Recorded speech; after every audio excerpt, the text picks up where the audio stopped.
Hi, Philip. So, real quickly, could you describe your background for everybody to know? Sure.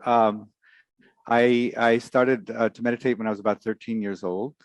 And then I went to Maharishi International University, where you do 2 months of classes, 1 month of meditation. That's why I went. And then around 1989, I met Sri Sri Ravi Shankar and came into Art of Living. And from 1991, and I think, yeah, I've been conducting the silence courses, the one we're going to talk about here. And all over, I would travel in many, many countries, South America, Europe, India, teaching.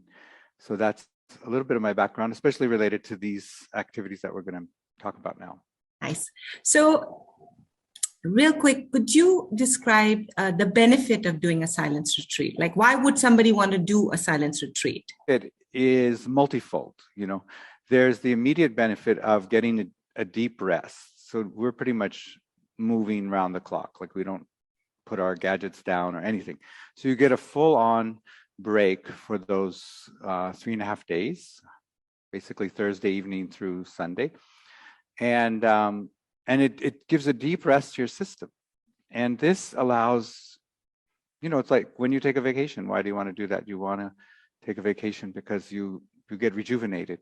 So that's your immediate effect, no matter what your interest is, no matter your background, that effect is there. You get a deep rest and charged, and you get a charge that's it's going to hold for a good 6 months.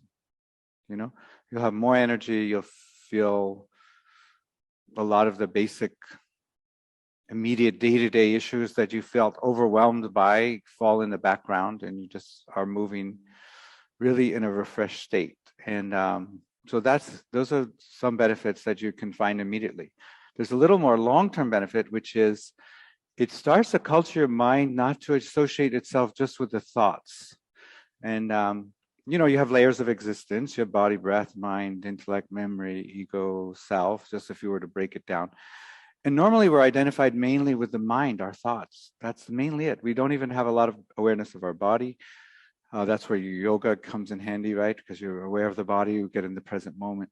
But we're really with the mind, and the mind's always in the past or the future, and it's very turbulent. So if your identification is, oh, I'm happy because I'm having happy thoughts, then you don't feel stable. You're very delicate. The thoughts keep changing, all that. So this starts to give you a perspective beyond just that surface layer of your mind. And that happens. It's not an esoteric thing, actually. It happens when you're rested. When you're more rested, the same situation, you're not coming to it with a very narrow angle. You're coming to it with a little wider perception. And if you think of those days, you handle the same problem with grace and ease. It's because there was a wider vision. You could say, okay, this is happening, I'm going to step this way. You move through it with skill. And that's already that process. You're not just, in that moment-to-moment thought pattern that we find ourselves in, and where we get when we're stressed, when we're bogged down. So it's really that long-term staying above the stress level kind of phenomenon. And this is something that you can build over time. It keeps increasing. You can keep increasing that. And that's one of the reasons the silence course can be done more than once. It's not just one and done. You can do it. It's experiential. It's experiential, and it's also cumulative. Yeah, so those are some ideas about it.